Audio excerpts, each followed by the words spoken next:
Are baseball errors the best way to judge defensive skill? Imagine watching a game and seeing a player make a mistake that costs the team a run. You might think that player is a poor defender. But is that really the full story? Errors are often used to evaluate how good a player is at defense. But they only tell part of the story. Errors happen when a fielder misplays a ball that they should have handled. If a player drops a catch or throws the ball away, that counts as an error. But errors are only recorded when the mistake allows a batter or runner to advance or reach base.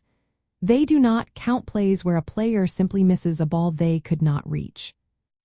Traditional stats like putouts, assists, and errors are combined to give a total chances number.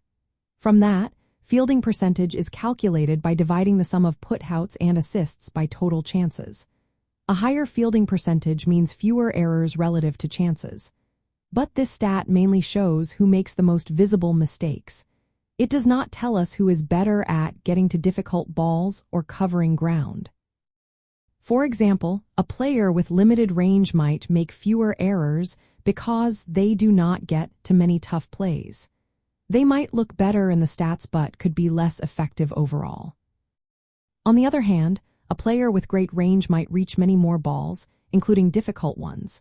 They might make more errors because they try to make tough plays, but they also prevent more hits and outs.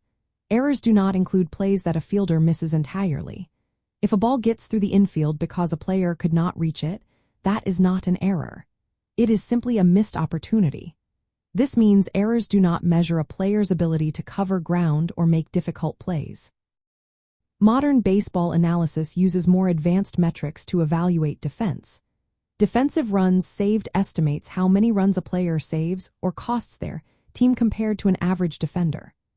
Ultimate zone rating measures how many runs a player saves based on their ability to reach balls in different zones. Outs above average tracks how many outs a player makes above or below the average at their position, based on detailed tracking data.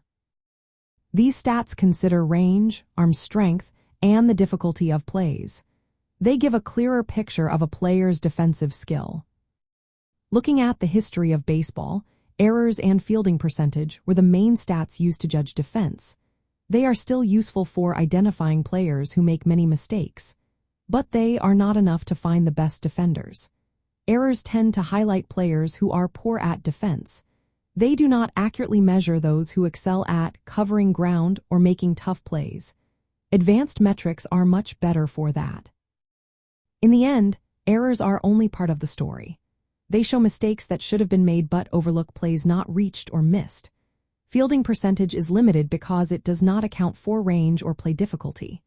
Players with great range might make more errors but are often better defenders overall. Modern stats like defensive runs saved, ultimate zone rating, and outs above average give a more complete view. They consider all aspects of defense, not just mistakes. So, errors are not the best way to judge defensive skill. They are helpful for spotting poor defenders but fall short when it comes to finding the best ones. For a true picture of defense, we need to look at more detailed and advanced metrics. Errors alone do not tell us who is the most skilled at stopping hits and making plays. They are just one piece of a much bigger puzzle.